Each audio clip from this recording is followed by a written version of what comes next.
Hey everyone, welcome to BUGSMASHERS episode 5.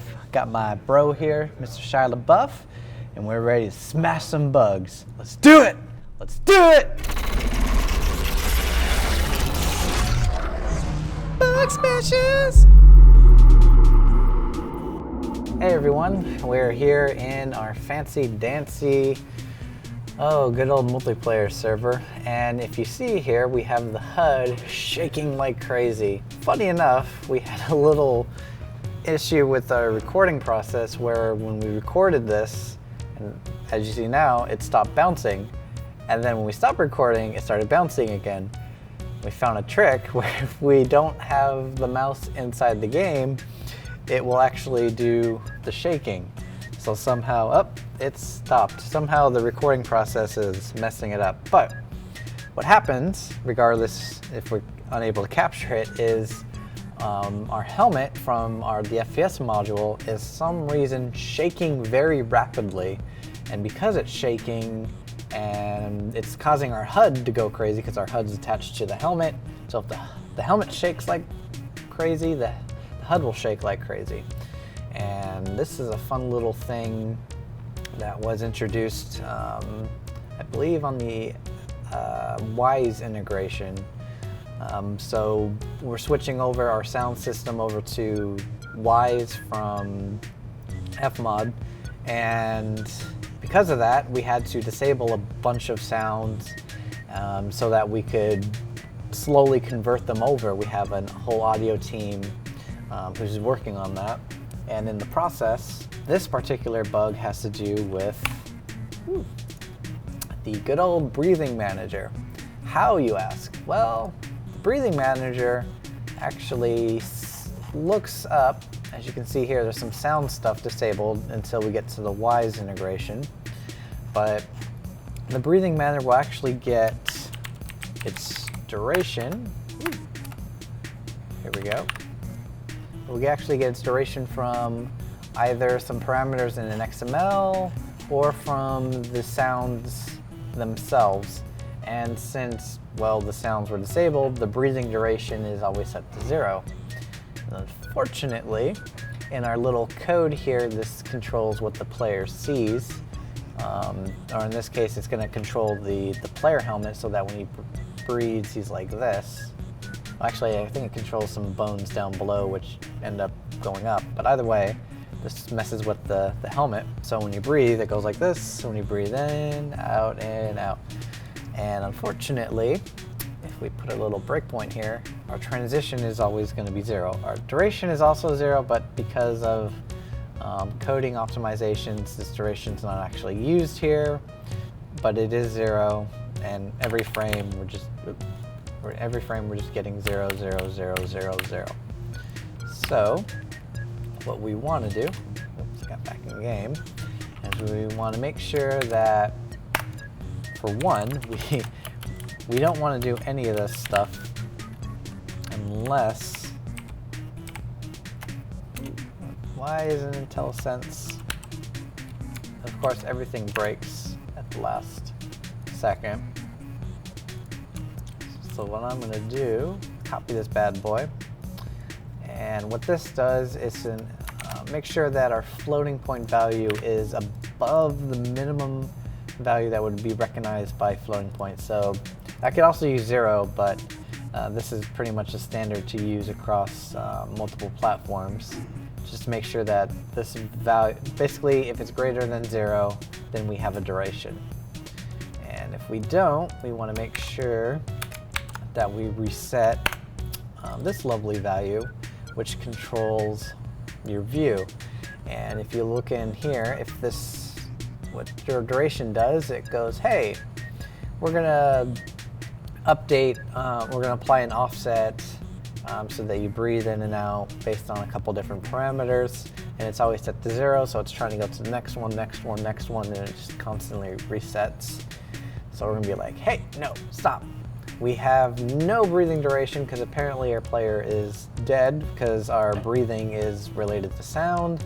So hold up, don't do any of this unless we have a valid duration.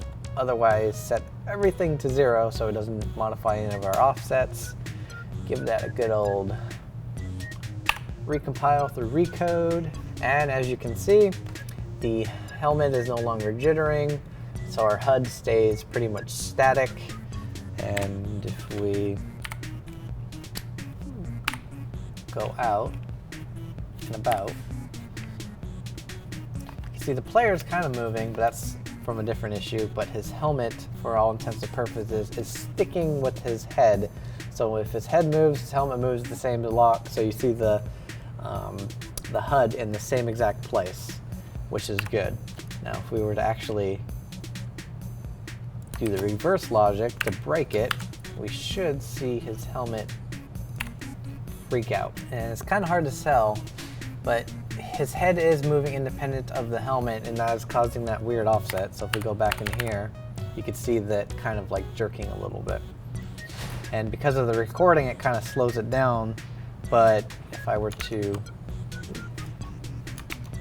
I have to select this, but yeah, you get the drift. So I'm gonna pause this. So there's your little fun fix. And the other thing I did was inside of this little breathing manager, if you notice here that it's checking to see if this float is 0 by doing not. So if we're 0, then we're going to return 0. Problem is, with floating point, you may not ever get just 0. You may get very, very tiny, tiny values. So I did a little code tweak here that gets the duration, and if it's less than this floating point epsilon, then we return 0, otherwise we divide by the duration. That was just a little quick optimization. And with that and this little fix here, our camera no longer shakes. This also affected FPS when you were running around in the map. The FPS HUD was also attached to your camera, so that would shake here and there. So this affected both the FPS module and the Arena Commander module. Now that that's fixed, hopefully the WISE integration could go a lot smoother and we have fun stuff to go on. Alright, so today you saw a little fun little issue with our helmets where they were jittering all about. That affected both our ships and our FPS module because, well, when you have the helmet on, it's going to be controlling your HUD, and that's used for both your ships and your, when you're walking around as a player. And this bug was introduced when we enabled the breathing manager, but then code was disabled for sounds because we're doing WISE implementation, and it was just the right natural conditions for a bug where you enable something that's been enabled in a long time and you disable some code here and here. They get together and it's like, hey, here's a brand new bug. And you're like, oh crap, where did this come from?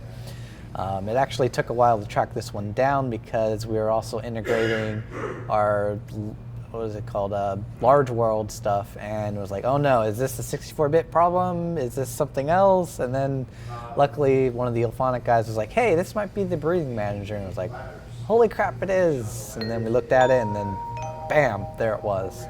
Oh, the joys of bugs. All right, everyone, we have a few questions here I'm going to take from our fans. This is actually my favorite part of BUGSMASHERS, so let's see what we have.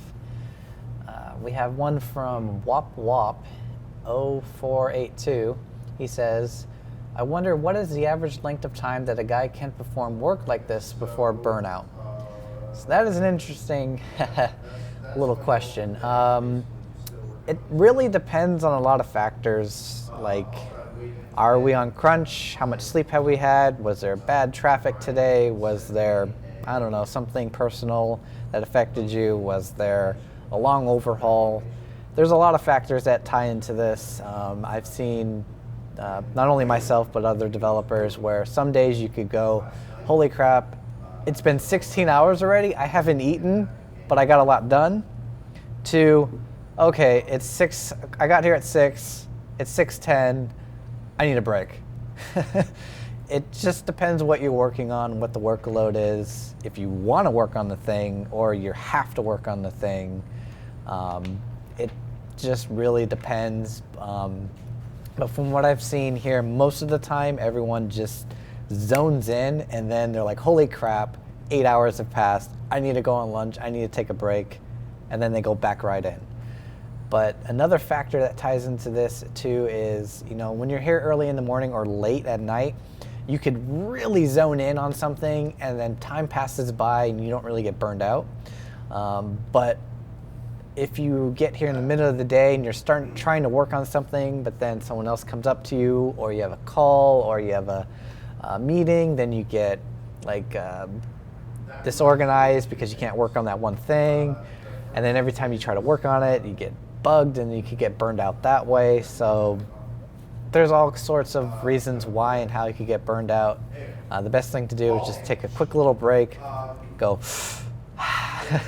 get a little soda or something, and then get right back to it. Yeah. And we got another question here from Ryan Matulik, and he says, what pathway did you follow to get yourself a spot working for CIG? So prior to working here, I worked for a company called New World Interactive, and they were a small little indie group in Colorado working on a game called Insurgency. At the time, I wanted to move back to California, but I still wanted to work on Insurgency, so I was looking around, job searching to see what's available, and I saw Star Citizen, and I was like, this Chris Roberts, he made Freelancer. I love that. I didn't play Wing Commander at the time. I was small. Please don't kill me. I did play it again. I did play it later on. I do like it, but Freelancer was my game. And I was like, you know what? That sounds fun. I'll apply. I don't have as much industrial experience, but I do have a lot of indie work. So I'm like, you know what? The worst they could say is no. And a couple months later, they brought me on for an on-site. They liked me, and well, here I am. I think it worked out for the both of us. All right, we have one last one from PD12. He asks, what kind of design diagrams do you use, or CIG use? Which UML ones? What kind of standard does CIG have? All right, so what he's referring to is before you design or code something, you want to have some kind of framework of what it's going to be, the overall scope, how it's going to work, how it's going to interact with things. And we use a combination of tools. The two biggest ones that I use is Visio, and there's a plugin through Visual Studio. I forget the name, but I'll give it to Tom and he can give it to you guys. But we use Visio to create little code blocks that say, all right, this section of code is going to call this section of code, this section, so you can see the flow. And then we'll use Confluence to post these pictures and then state code interfaces and how it's going to work with descriptions. Designers will do the same thing. They'll have code blocks saying, here's the flow of how stuff's going to work. And then they'll have diagrams and pictures, and along with words describing how and where things are supposed to happen.